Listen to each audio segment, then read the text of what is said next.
for a hardened criminal. This is not the place for children. It's inhumane. President Trump has continued to be the most inhumane, outrageous president who doesn't... Long line. They walk in single file wherever they go. Single file. They have IDs around their necks that have to get scanned when they go out of any building and into any building. The location is known all the time electronically.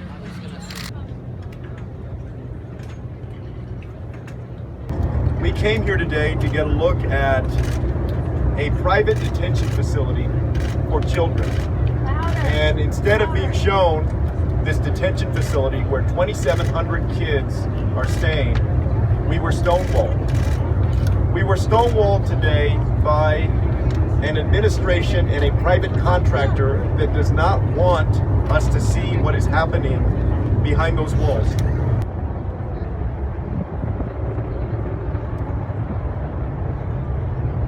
And so we are here to stand up and say that we are not going to allow this to happen, not on our watch. I will tell you, when elected, the first thing I'm going to do, one of the first things, is to shut down these private detention facilities. Right. Just shut them down. Right. Because let's be clear about what's going on here. There are people who are literally profiting off of the incarceration of children.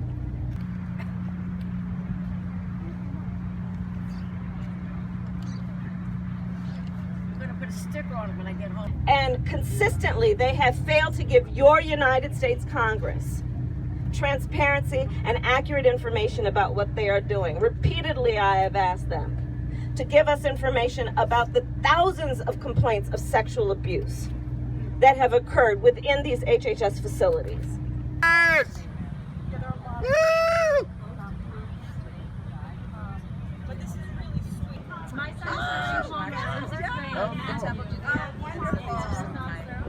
When it comes to the way a country that believes itself to be the greatest in the world ought to handle the least among us, the most endangered, the most vulnerable. Children fleeing violence. Children who did not even make the decision to cross here often, but were brought here by parents who were doing what any parent would do.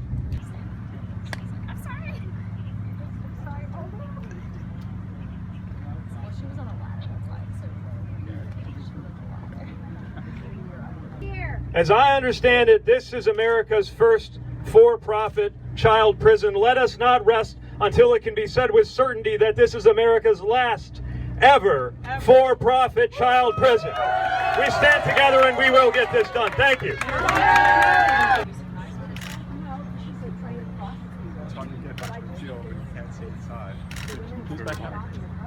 Let's make sure we get these kids back into homes where they really are homes and not essentially, well, there's no other way for it, essentially prison facilities.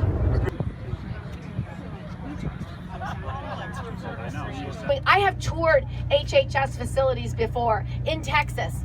I know what it looks like. It's like a prison.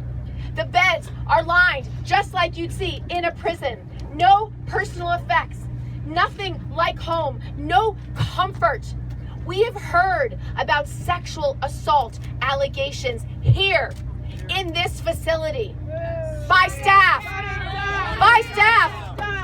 We have heard of children who are undergoing trauma because they do not know how to make sense of being imprisoned as a child.